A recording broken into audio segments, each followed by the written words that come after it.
नमस्कार दोस्तों, स्वागत है आप सभी का आपके अपने YouTube चैनल परीक्षा पॉइंट पर। आज हम सूर्य, चंद्रमा और पृथ्वी से रिलेटेड जितने भी प्रकार की गतियां होती हैं उन सभी के बारे में विस्तृत पूर्वक जानकारी लेंगे और उनको इस तरीके से समझेंगे ताकि कभी भी हमसे वो कॉन्सेप्ट मिस ना हो। सबसे पहले हम इसके कॉन्सेप्ट को क्लियर कराएंगे, फिर इससे संबंधित जितने भी एग्जाम में क्वेश्चंस पुटअप किए जाते हैं, बार बार पूछे जाते हैं, उनके बारे में डिटेल से चर्चा करेंगे। अब चलिए शुरू करते हैं। देखिए, पृथ्वी की गतियां, ये पृथ्वी की गतियां दो प्रकार की होती हैं। एक होती है घूर्णन गति या इसको दैनिक गति भी कहते हैं। दूसरी क्या होती है? परिक्रमण गति या फिर वार्षिक गति भी कहते हैं। अब देखिए, ये घूर्णन गति होती क्या है? घूर्णन गति क्या होती है? जैसे मान लीजिए ये हमारी पृथ्वी है, पृथ्वी पे ये अक्ष होते हैं। इन अक्षों के परितः जब पृथ्वी गोल गोल घूमती है, इसको क्या कहते हैं? घूर्णन गति।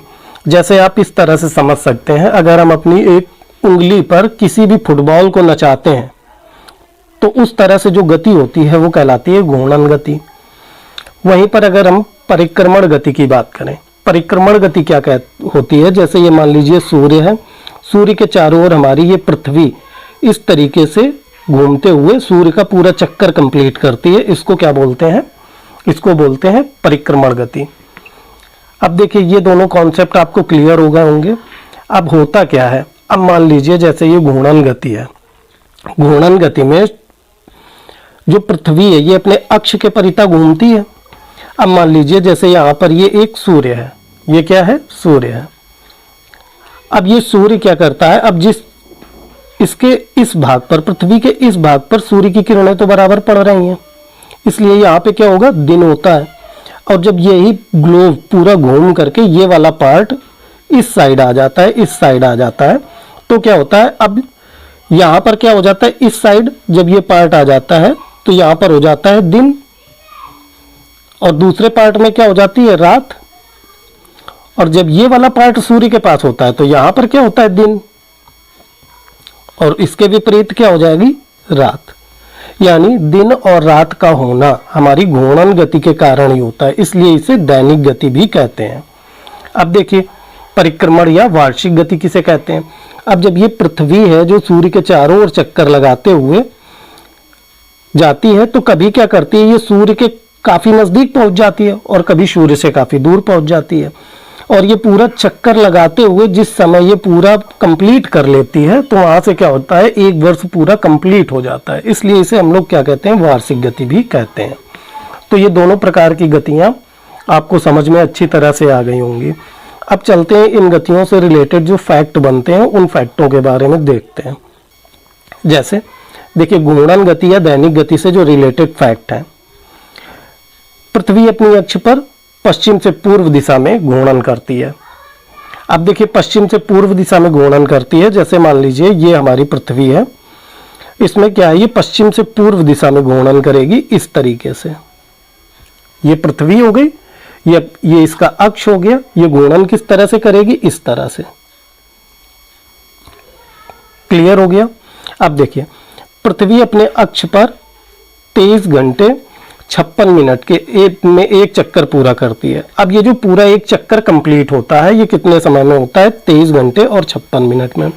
ये इंपॉर्टेंट है, इसको याद करते हुए चलें। देखिए, घूर्णन के कारण ही दिन और रात होता है। अभी पहले बताया गया था कि घूर्णन के कारण दिन रात होता है, किस तरह से होता है ये समझा चुके हैं। अब चलते हैं इस नेक्स्ट पॉइंट पे। क्या है? परिक्रमण या वार्षिक गति। अब ये परिक्रमण या वार्षिक गति क्या होती है? देखिए, सूर्य के चारों ओर जब ये पृथ्वी पूरा चक्कर कंप्लीट करती है तो इसको क्या कहते हैं? परिक्रमण गति। अब देखिए, इसके फैक्ट क्या है? सूर्य के चारों ओर पृथ्वी की गति को परिक्रमण अथवा पृथ्वी की वार्षिक गति कहते हैं। क्यों? क्योंकि इसका पूरा चक्कर कंप्लीट करने के बाद एक वर्ष कंप्लीट हो जाता है, इसलिए इसको क्या कहते हैं? वार्षिक गति। पृथ्वी के परिक्रमण गति के कारण ही दिन रात का छोटा बड़ा होना तथा ऋतुओं में परिवर्तन होता है। अब देखिए, ये जब पूरी पृथ्वी परिक्रमण करती है सूर्य का, ये इस तरीके से जब परिक्रमण करती है तो क्या होता है? इसके फलस्वरूप क्या होता है? ऋतुओं में परिवर्तन होता है। जैसे शरद, ग्रीष्म, शिशिर, इस तरह से ऋतुओं में परिवर्तन हो जाता है इसमें। और साथ ही हमने एक यूनिक पॉइंट क्या देखा कि इस गति के कारण दिन और रात का छोटा बड़ा होना इस गति से ही संबंधित होता है। जबकि वहां जब हमने घूर्णन गति को देखा था तो वहां पर क्या था, दिन रात का होना। घूर्णन से क्या होता था, घूर्णन गति से दिन रात का होना होता था, मतलब दिन रात होते थे, इससे दिन और रात होते थे। जबकि यहाँ पे परिक्रमण गति से क्या होता है, दिन रात का छोटा और बड़ा होना। कभी क्या होता है, दिन छोटा होता है, कभी दिन बड़ा होता है। तो ये किस कारण से होता है, ये होता है परिक्रमण गति के कारण से। ये कॉन्सेप्ट आपको क्लियर हो गया होगा। अब अगले कॉन्सेप्ट पे चलते हैं। पृथ्वी सूर्य की परिक्रमा एक दीर्घ वृत्ताकार कक्ष में करती है। अब देखिए दीर्घ वृत्ताकार कक्ष कैसे होती है। जैसे ये सूर्य है, सूर्य के चारों ओर ये एक वृत्ताकार कक्षा होती है। इसी कक्षा पे ही सूर्य इसके चारों तरफ घूमता है। इसको बोलते हैं दीर्घ वृत्ताकार कक्षा। अब ये जो पूरा एक कंप्लीट चक्कर लगाता है, ये किस तरह से लगाता है, देखिए कितना टाइम लगता है इसमें। ये पूरा टाइम लगता है 365 दिन और 6 घंटे। अब चलिए इस पे थोड़ी सी चर्चा कर लें कि 365 दिन और 6 घंटे लगता है, जबकि हमारा वर्ष कितना होता है, 365 दिन का। अब देखते हैं ये कॉन्सेप्ट से हमें क्या नया सीखने को मिलता है। देखिए 365 दिन और 6 घंटे, और 6 घंटे का समय लगता है। अब देखिए अगर यही पूरा 4 साल कंप्लीट हो तो देखिए ये 6 घंटे, ये 6 घंटे, ये 6 घंटे, ये इस तरीके से ये 6 घंटे ऐड हो जाएंगे, ये जो एक्स्ट्रा में चल रहा है। बाकी 365 दिन तो वर्ष में होता ही होता है। तो ये कितना बन जाएगा, 6 चौको 24 घंटे।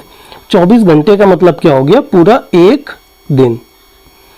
यही रीजन है कि जो हमारा लीप वर्ष आता है, लीप वर्ष प्रत्येक 4 वर्ष बाद आता है। प्रत्येक 4 वर्ष के बाद क्या आता है, लीप वर्ष।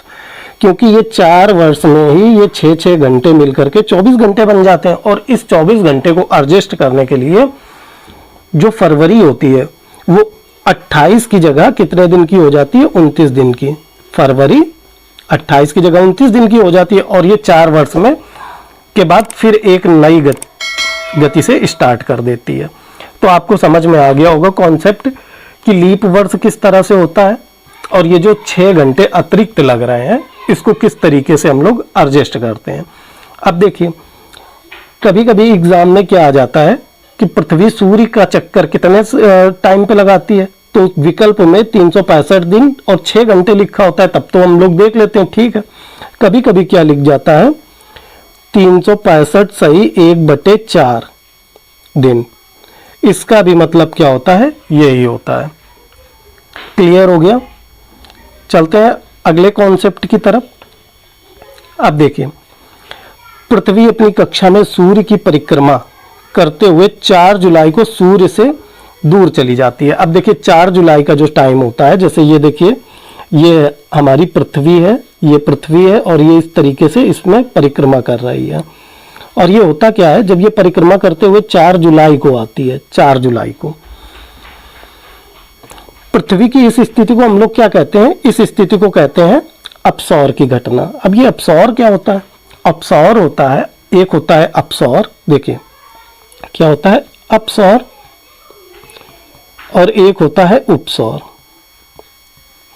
उपसौर, अपसौर क्या होता है, ये होता है जब पृथ्वी सूर्य से अधिकतम दूरी पर होती है तो उसको क्या कहते हैं, अपसौर। यानी जब ज्यादा से ज्यादा दूरी पर हो तो उसे अपसौर कहते हैं। इसको समझेंगे कैसे और किस तरीके से, अभी हम इसका एक आपको ट्रिक बताएंगे।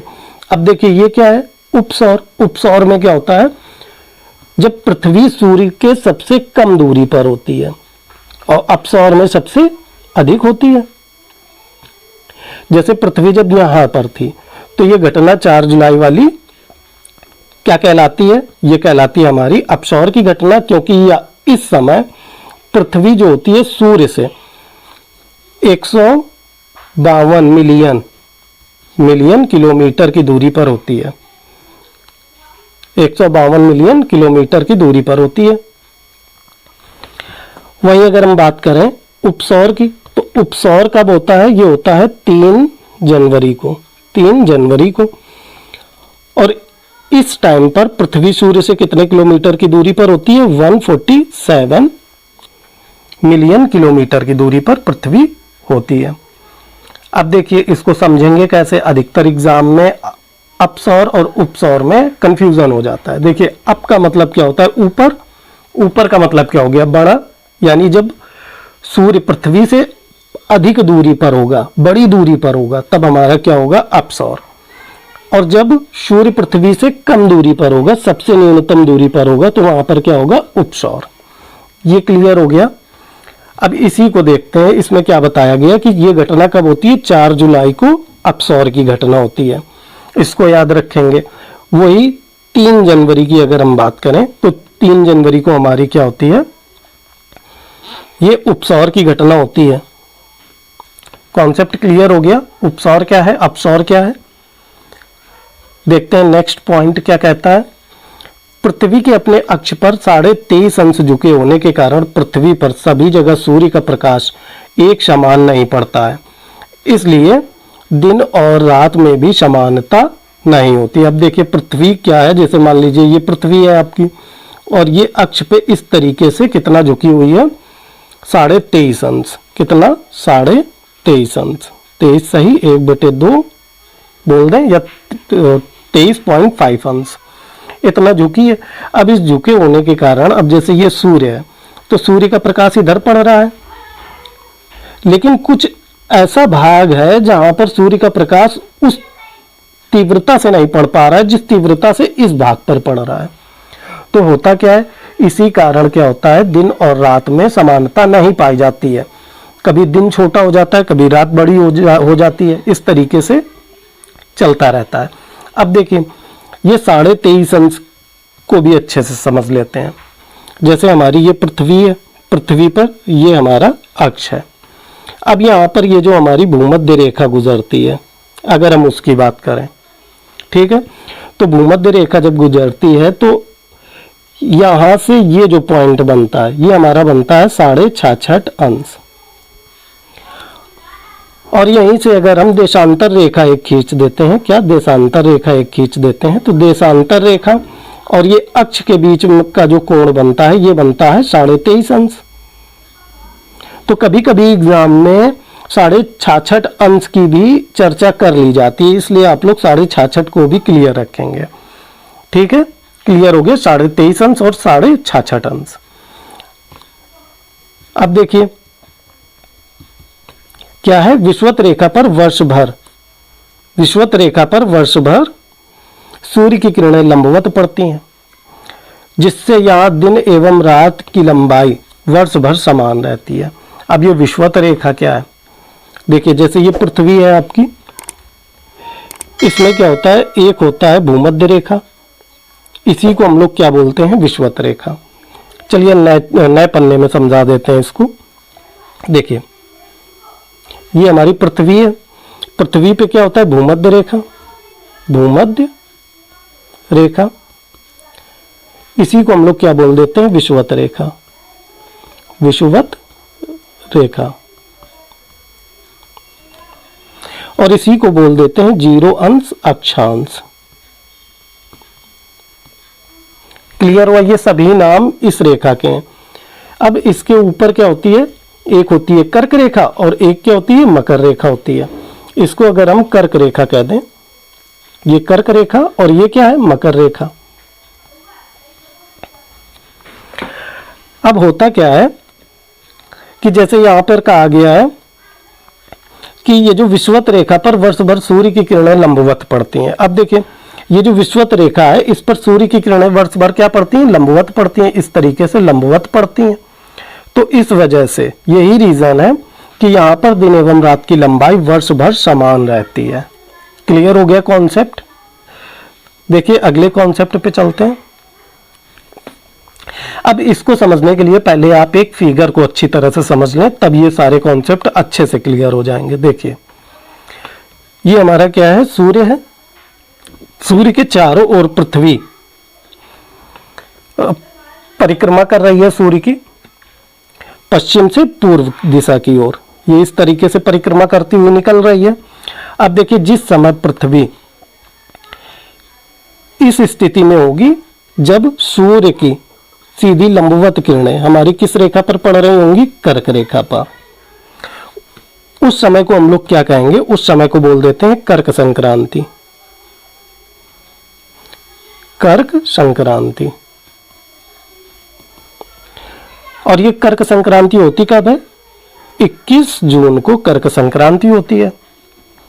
कब होती है? 21 जून को कर्क संक्रांति हो गई। अब देखिए, जब कर्क रेखा पर पड़ेगी सूर्य की लंबवत किरणें तो यहां पर क्या होगा? यहां पर तो कर्क रेखा पर अत्यंत गर्मी होगी, लेकिन वहीं अगर हम बात कर लें मकर रेखा की, ये क्या है? मकर रेखा। मकर रेखा, इस मकर रेखा पर क्या होगी? गर्मी नहीं पड़ेगी। यहां पर क्या होगा? शरद मौसम होगा। अभी तो हम बात सिर्फ कर रहे हैं किसकी? कर्क रेखा की। तो आप कॉन्सेप्ट में सिर्फ इस कर्क रेखा को समझिए। अब देखिए, पृथ्वी क्या ने अपनी चाल शुरू की और ये जाके एक स्थिति में पहुंची। कब? सितंबर 23, यानी 23 सितंबर को जब ये पहुंची जाकर के। 23 सितंबर में क्या होता है? अब जब ये आकर के इस स्थिति पर आती है तो ये स्थिति इसको कब मिलती है? 23 सितंबर को। और 23 सितंबर को सूर्य की किरणें किस पर पड़ती हैं? विषुवत रेखा पर सीधी लंबवत पड़ती हैं। विषुवत रेखा पर लंबवत पड़ती हैं। और इस दिन को हम लोग क्या कहते हैं? शरद विषु। एग्जाम में पूछ लिया जाता है शरद विषु की घटना कब घटित होती है? आंसर क्या होगा? 23 सितंबर को। अब देखिए, पृथ्वी ने अपनी परिक्रमा तो पूरी जारी रखी है। अब जब ये पहुंचती है जाकर के 22 दिसंबर को, तो 22 दिसंबर में क्या होता है? सूर्य की किरणें किस पर लंबवत पड़ती हैं? अभी यहां पर हमारी किस पर पड़ी थी? कर्क रेखा पर। यहां पर किस पे पड़ेंगी? मकर रेखा पर। जब मकर रेखा पर लंबवत पड़ती हैं तो मकर रेखा पर क्या होता है? उस समय मौसम गर्म हो जाता है मकर रेखा पर। तो मकर रेखा पर 22 दिसंबर से मौसम गर्म हो जाता है। ठीक है। अब यही परिक्रमा धीमे से आगे बढ़ी जा करके, तो ये कब पहुंची? 21 मार्च को। 21 मार्च को फिर से क्या हुआ? विषुवत रेखा पर सूर्य की किरणें एकदम लंबवत पड़ी जा करके। और इस घटना को क्या कहा गया? बसंत विषु। तो देखिए, एग्जाम में इसमें 4 तरह के क्वेश्चन पूछ लिए जाते हैं। एक, बसंत विषु की घटना कब घटित होती है? दूसरा, शरद विषु की घटना कब घटित होती है? मकर संक्रांति कब मनाई जाती है? और कर्क संक्रांति, ये मकर संक्रांति कब मनाई जाती है और ये कर्क संक्रांति कब मनाई जाती है? इस तरीके से क्वेश्चंस पुटअप कर लिए जाते हैं। अब चलते हैं उस कॉन्सेप्ट को समझते हैं। देखिए, 21 मार्च को क्या होता है? बसंत विषु। और 23 सितंबर, इसमें क्या होता है? शरद विषु को सूर्य की किरणें विषुवत रेखा पर लंबवत पड़ती हैं। अब देखिए, जब विषुवत रेखा पर लंबवत पड़ रही हैं तो क्या होता है? तो पूरे विश्व में दिन और रात दोनों समान होते हैं। यानी जितने समय का 6 घंटे की अगर रात है तो 6 घंटे का दिन भी होगा। दिन और रात समान होते हैं। अगला पॉइंट क्या है? 21 जून यानी कर्क संक्रांति। अभी आपको बताया कि 21 जून को क्या होती है? कर्क संक्रांति को सूर्य कर्क रेखा पर लंबवत चमकता है। अब यहाँ पर सूर्य की किरणें किस पर पड़ रही हैं? कर्क रेखा पर। इसके कारण उत्तरी गोलार्ध में सबसे लंबा दिन और रातें सबसे छोटी होती हैं। अब देखिए, उत्तरी गोलार्ध और दक्षिणी गोलार्ध 2 भागों में अपनी पृथ्वी को बांटा गया है। अगर हम इसमें भूमध्य रेखा खींच दें तो ये कौन सा भाग हो जाएगा? उत्तरी गोलार्ध। और ये कौन सा भाग हो जाएगा? दक्षिणी गोलार्ध। तो कहा क्या जा रहा है कि 21 जून को जो उत्तरी गोलार्ध है, उत्तरी गोलार्ध में सबसे लंबा दिन होता है और रातें सबसे छोटी होती हैं। क्लियर हो गया? अब देखिए, जब 22 दिसंबर की बात करें तो 22 दिसंबर को क्या होता है? मकर संक्रांति होती है। इस दिन क्या होता है? सूर्य मकर रेखा पर लंबवत पड़ता है। अब यहां पर सूर्य किस पर पड़ेगा? मकर रेखा पर लंबवत पड़ रहा है। इस स्थिति को मकर संक्रांति कहते हैं। ये शीत आयनात भी इसको कहा जाता है। क्या कहा जाता है? शीत आयनात। इस समय दक्षिणी गोलार्ध में दिन की अवधि बड़ी एवं रात छोटी होती है। क्लियर हो गया? अब देखिए, अगर क्वेश्चंस करता है कि उत्तरी गोलार्ध में सबसे लंबा दिन किस तिथि को होता है, तो हमारा आंसर क्या होगा? 21 जून को। अगर कहते दक्षिणी गोलार्ध में सबसे लंबी रात कब होती है, तो हमारा आंसर क्या आ जाएगा? 22 दिसंबर को। ये कॉन्सेप्ट क्लियर हुआ। अब चलते हैं अगले कॉन्सेप्ट की तरफ। अब देखिए यहाँ पर एक थोड़ी सी एक चीज और समझते हुए चलते हैं। वो क्या है, देखिए अगर हम बात करें गोलार्ध की, तो देखिए ये हमारा जो पृथ्वी है, इसका भूमध्य रेखा के ऊपर वाला भाग क्या कहलाता है, ऊपर वाला भाग कहलाता है उत्तरी गोलार्ध, और जबकि नीचे वाला भाग क्या कहलाता है, दक्षिणी गोलार्ध। दक्षिणी गोलार्ध। उत्तरी गोलार्ध में स्थित अगर हम एक देश ले लें, कौन सा देश लें, भारत को। भारत को हमने लिया उत्तरी गोलार्ध का, और दक्षिणी गोलार्ध का एक देश ले लें, दक्षिणी अफ्रीका, इसको ले लेते हैं दक्षिणी अफ्रीका। अब देखिए इन दोनों देश से ही आपका पूरा कॉन्सेप्ट क्लियर हो जाएगा। अब अगर हम बात करें यहाँ पर 22 दिसंबर की, 22 दिसंबर की, 22 दिसंबर को क्या होता है, सूर्य दक्षिणायन होता है। दक्षिणायन, सूर्य की स्थिति क्या होती है, दक्षिणायन। अब यहाँ पर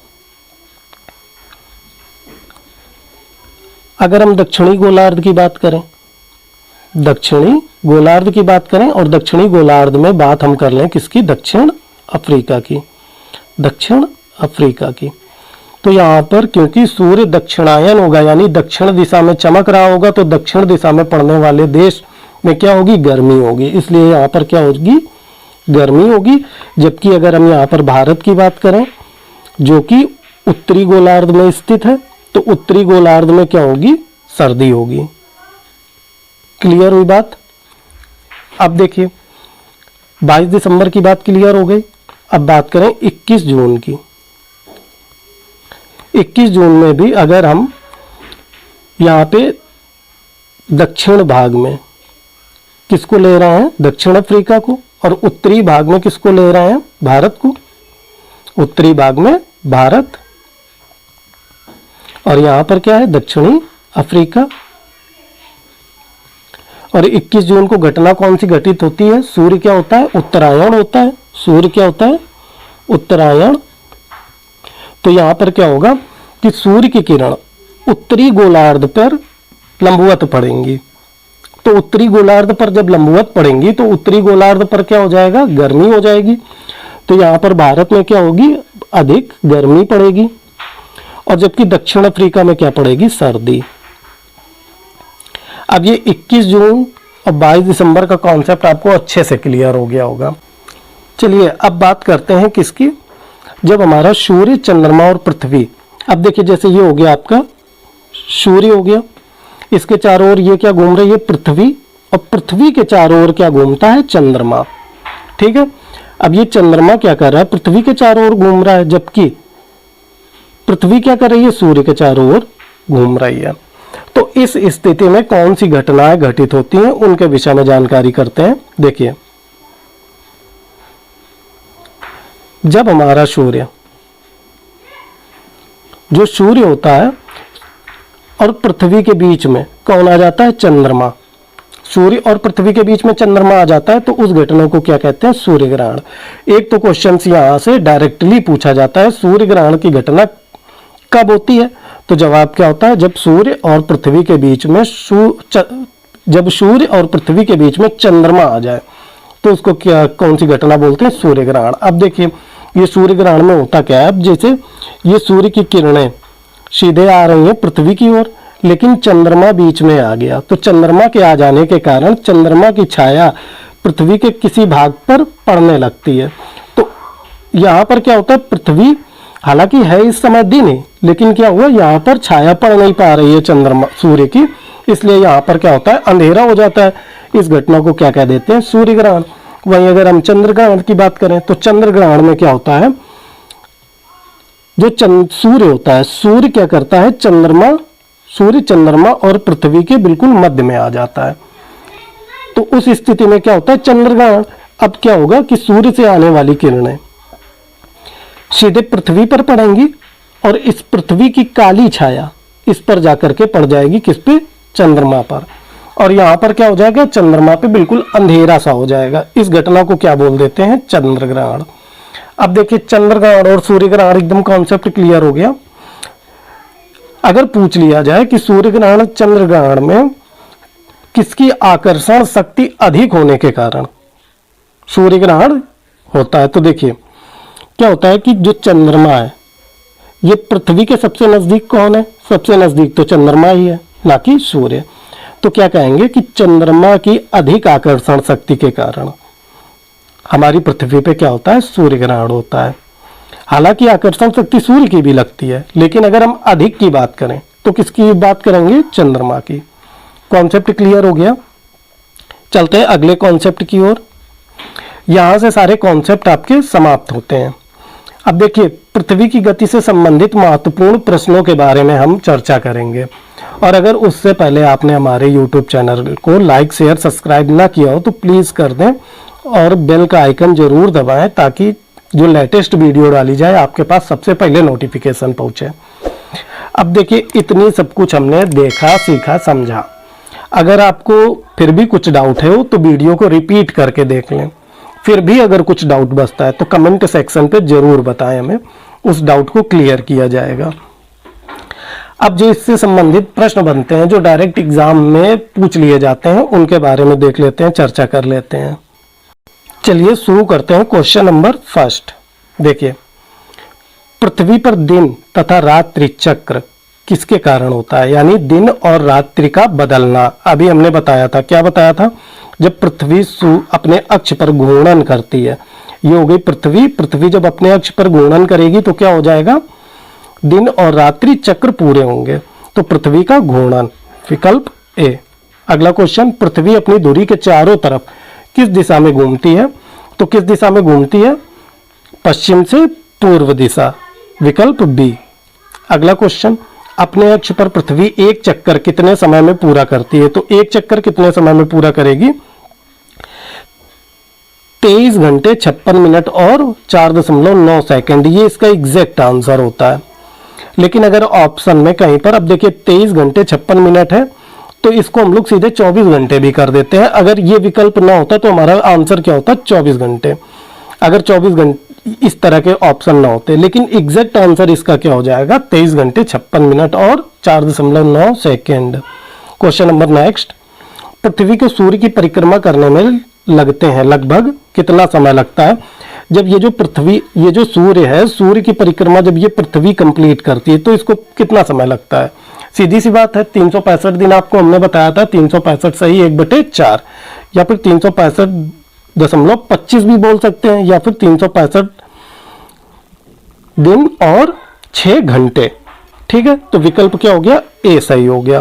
क्वेश्चन नंबर नेक्स्ट, पृथ्वी की परिक्रमण धुरी यानी ध्रुवीय धुरी सदा झुकी रहती है। अब जैसे कि ये पृथ्वी हुई, इस पर ये अक्ष हो गया, इस पर ये सदैव कितना झुकी होती है? 23.5 अंश। कितना झुकी होती है? 23.5 अंश। तो यहां पर विकल्प क्या हो गया? 23.5 अंश। क्वेश्चन नंबर नेक्स्ट, अपनी परिक्रमा पथ में पृथ्वी लगभग किस माध्य वेग से सूर्य के चक्कर लगाती है? अब जैसे ये हो गया सूर्य, सूर्य के चारों ओर कौन चक्कर लगा रहा है? पृथ्वी। तो इसका लगभग माध्य वेग क्या होगा? औसत वेग की बात कर रहा है, तो औसत वेग क्या होगा? 30 किलोमीटर प्रति घंटा, 30 किलोमीटर प्रति सेकंड की गति से ये घूमती है। अब आप आकलन कीजिए कि 30 किलोमीटर प्रति सेकंड यानी 1 सेकंड में 30 किलोमीटर चलती है। इतनी अधिक स्पीड होने के कारण भी हम लोगों को इसकी गति का कोई भी आभास नहीं होता। किस दिन पृथ्वी सूर्य के सबसे निकट होती है? तो पृथ्वी सूर्य के सबसे निकट कब होती है? 3 जनवरी के दिन। विकल्प संख्या 20 का सही जवाब है। क्वेश्चन नंबर नेक्स्ट, पृथ्वी सूर्य के चारों ओर घूमती है, इस सिद्धांत को पेश करने वाले प्रथम व्यक्ति कौन थे? तो इस सिद्धांत को पेश करने वाले प्रथम व्यक्ति कौन थे? कोपरनिकस। क्वेश्चन नंबर नेक्स्ट, पृथ्वी के चारों ओर परिक्रमा कर रहा एक कृत्रिम उपग्रह, पृथ्वी के चारों ओर परिक्रमा कर रहा एक कृत्रिम उपग्रह इसलिए पृथ्वी पर नीचे नहीं गिरता क्योंकि पृथ्वी का आकर्षण। अब देखिए, अब जैसे ये पृथ्वी है, पृथ्वी के चारों ओर एक कोई कृत्रिम उपग्रह है, परिक्रमा कर रहा है, तो वो पृथ्वी पर क्यों नहीं गिरता? इसका रीजन पूछा गया है। तो इसका आंसर क्या होगा? क्योंकि उसकी गति के लिए आवश्यक त्वरण प्रदान करता है। वो क्या करता है? गति के लिए आवश्यक त्वरण प्रदान करता है। क्वेश्चन नंबर नेक्स्ट, प्रदीप्त का वृत्त पृथ्वी को कौन से दो गोलार्धों में विभाजित करता है? प्रदीप्त क्या होता है? प्रदीप्त यानी रोशनी। देखिए ये सूर्य की रोशनी है, ये जब पृथ्वी पर पड़ती है तो इसमें क्या होता है? आधे भाग में तो क्या होता है? दिन होता है और आधे भाग में क्या होती है? रात होती है। तो ये जो प्रदीप का वृत्त है, ये पृथ्वी को किन दो भागों में बांटता है? दिन और रात में। क्वेश्चन नंबर नेक्स्ट पे चलते हैं। इक्वेनॉक्स यानी विषुव होता है। विषुव की घटना कब होती है? अब देखिए, विषुव की घटना दिन और रात बराबर होता है विषुव की घटना में, या फिर एक वर्ष के दौरान सबसे छोटा दिन होता है, या फिर एक वर्ष के दौरान सबसे बड़ा दिन होता है, या फिर एक वर्ष के दौरान जब सबसे अधिक वर्षा होती है। तो विषुव अभी हमने बताया, विषुव के समय क्या होता था? विषुव के समय दिन और रात बिल्कुल बराबर होते थे। विषुव कब होता था? जैसे ये सूर्य है, सूर्य के जस्ट ऊपर यहाँ पर विषुव की घटना कहलाती थी 21 मार्च को। 21 मार्च को विषुव होता था, ठीक है।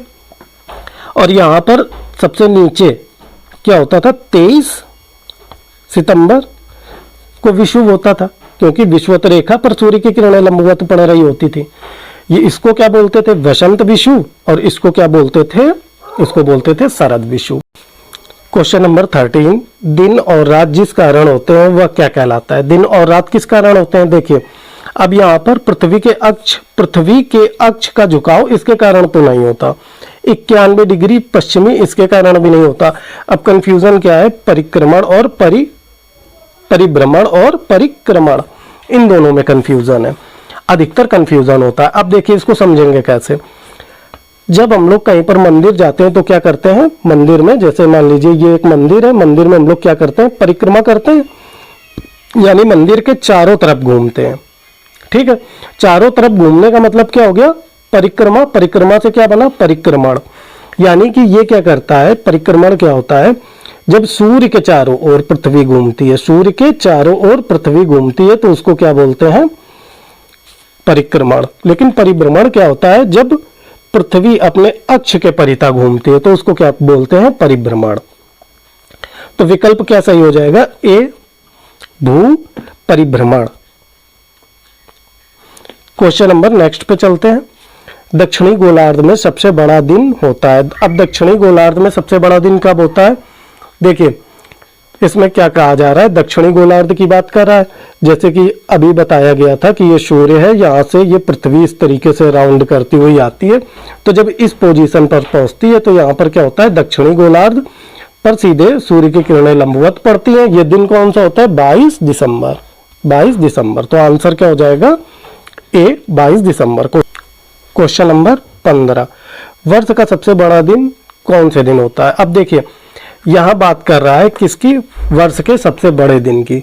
अब क्योंकि ये हमारे परिप्रेक्ष्य में पूछ रहा है कि हमारे लिए वर्ष का सबसे बड़ा दिन कौन सा होता है, तो वर्ष का सबसे बड़ा दिन कब होगा? जब सूर्य की किरणें सीधे कर्क रेखा पर, जहां पर हमारा भारत स्थित है, वहां पर लंबवत पड़ेंगी, उसी दिन वर्ष का सबसे बड़ा दिन होगा। कर्क रेखा पर लंबवत कब पड़ती है सूर्य की किरणें? 21 जून को। विकल्प ए सही जवाब होगा। क्वेश्चन नंबर नेक्स्ट, कौन सी तिथि को सबसे छोटे दिन और सबसे लंबी रातें होती हैं? सबसे छोटे दिन और सबसे लंबी रातें कब हो जाएंगी? 22 दिसंबर के दिन। सेम पृथ्वी अपने भारत के परिप्रेक्ष्य में कब हो जाएगी? 22 दिसंबर को। क्लियर हुआ? चलते हैं क्वेश्चन नंबर नेक्स्ट पे।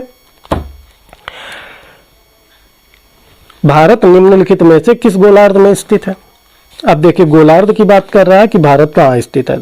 अब इसकी भारत की स्थिति समझ लेते हैं। भारत की स्थिति किस तरीके से? देखिए जैसे मान लीजिए ये हमारा क्या है? ग्लोब है। ये ग्लोब हो गया। ग्लोब में क्या होता है? एक होती है भूमध्य रेखा, इसको क्या बोलते हैं? भूमध्य रेखा।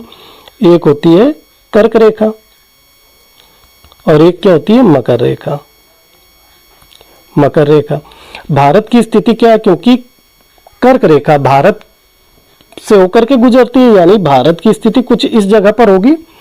और ये गोलार्ध कौन सा होगा? अगर इस गोले को दो भागों में बांट दिया जाए तो ये ऊपर वाला क्या हो जाएगा? उत्तरी गोलार्ध। और नीचे वाला क्या हो जाएगा, दक्षिणी गोलार्ध। तो देखा जाए तो भारत उत्तरी गोलार्ध में तो है, यहाँ पर एक विकल्प आया क्या कि भारत उत्तरी में तो है, लेकिन अब और थोड़ा सा इसको डिवाइड करें, अगर यहाँ से देशांतर रेखा भी एक खींच दी जाती है तो देखिए ये भाग आपका क्या हुआ, ऊपर वाला उत्तरी हो गया था। अब देखिए ये वाला भाग क्या कहलाएगा, यहां से